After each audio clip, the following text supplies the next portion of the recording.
Good morning, I'm Michael Brandon. I'm going to narrate The Monster in the Shed. Illustrated by Richard Courtney. It was dark. It was a dark, blustery evening at the station. The top had closed the very early count of the weather. The engines were waiting for a signal to return to the sheds.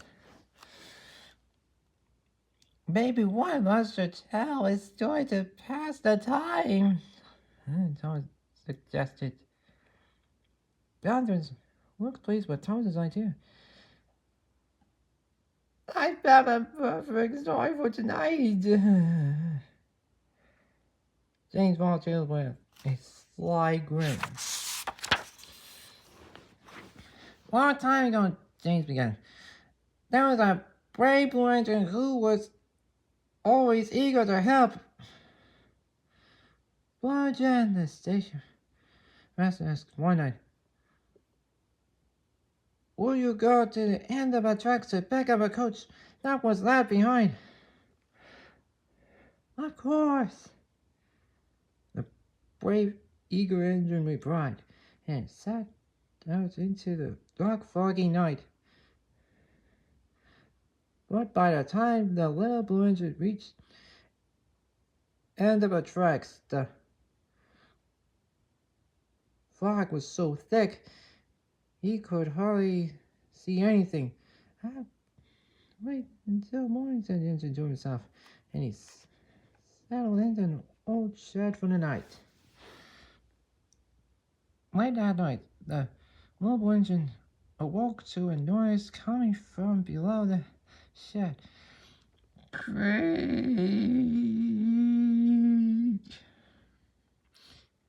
He opened his eyes and saw long fingers reaching for him through the floorboards. There was a monster on the shed! Terrified, the little engine raced out of the shed with horrible engine monster chasing him through the fog.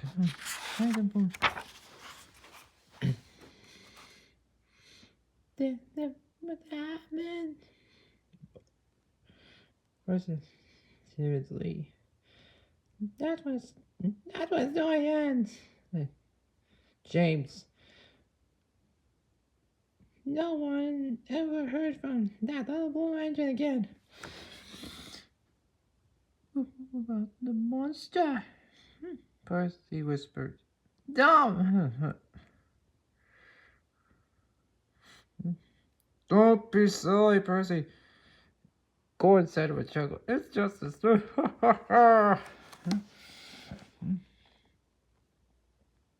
What that story is true, Percy asked. Thomas, on the way to the sheds. What if the engine wasn't out somewhere right now? Stop being such a scaredy cat, Thomas answered. There are no such things as monsters. Late that night, after they had settled for bed, the engines were startled by a terrible racket coming from Percy's shed. Gordon, Thomas, help! There's a monster in my shed! Well, Percy, suddenly, James began roaring with laughter. He had been rattling some scrap metal behind the shed, so frightened Percy. I'm a monster! James shouted. Percy was embarrassed for making such a fuss. It's okay, Percy, said Henry. Sometimes good imagination.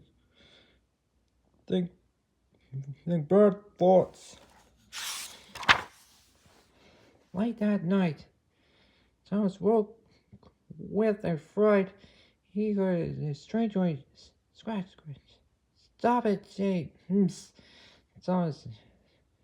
James was sound asleep. Scratch. If it's not James, then maybe I really do have a monster under my shed, thought Thomas, and stayed awake all night just to be safe. Thomas was awfully tired when he met Percy at the docks the next morning. You hear any other strange noises in your shed last night? Thomas asked. Not that James's silly prank, Percy replied. Now Thomas felt silly himself for staying awake all night. By the middle of the day, Thomas was very sleepy, running far behind schedule. Henry pulled up beside him. You work as if you could use some special coal, said Henry. I'm just a little tired, Thomas answered. He didn't want anyone to know that he'd been too frightened to sleep. Just then, James sped by on the express track.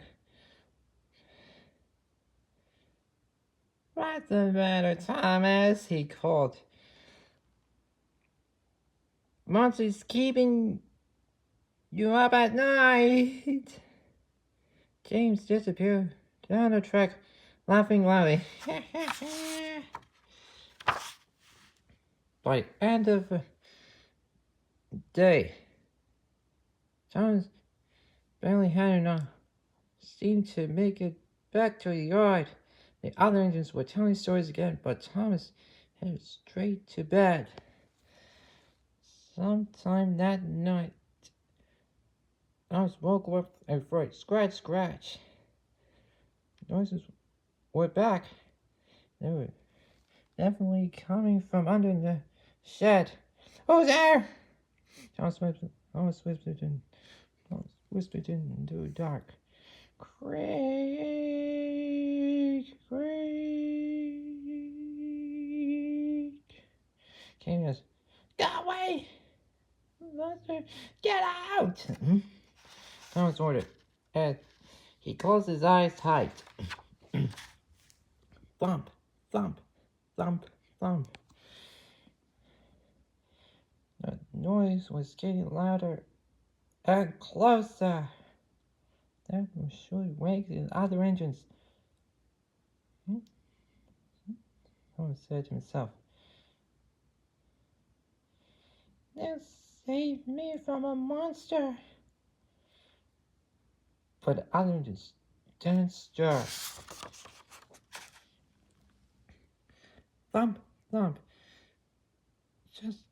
It's just outside the door, Thomas yelled.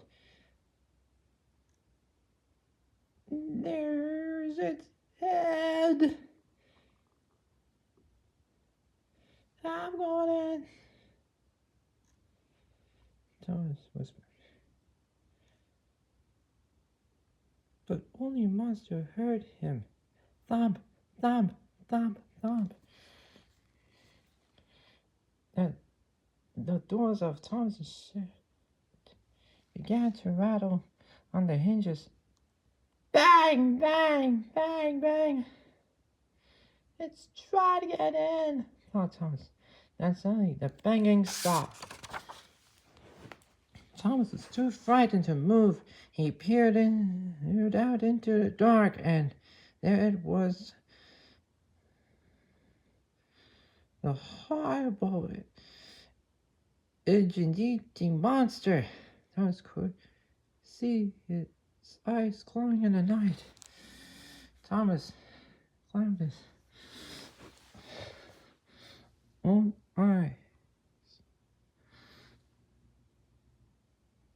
shut and screamed.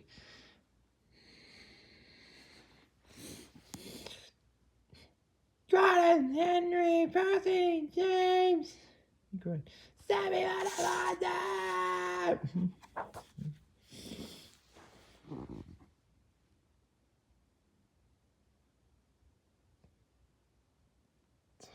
All this. Go ahead, laugh. Open your eyes. What are you laughing at, Gordon? Snapped Thomas. There's a mother right outside my shed. Not anymore, Gordon replied. The other monsters inside your shed. Thomas opened one eye very slowly. A hedgehog. Thomas yelled surprised. I was afraid of a tiny little hedgehog. No, the engines all laughed. Thomas laughed with them. Percy has a good imagination.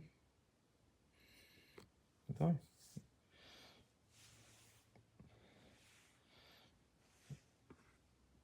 Percy has good imagination, Thomas, but I think yours is even better, said Gordon with a little chuckle.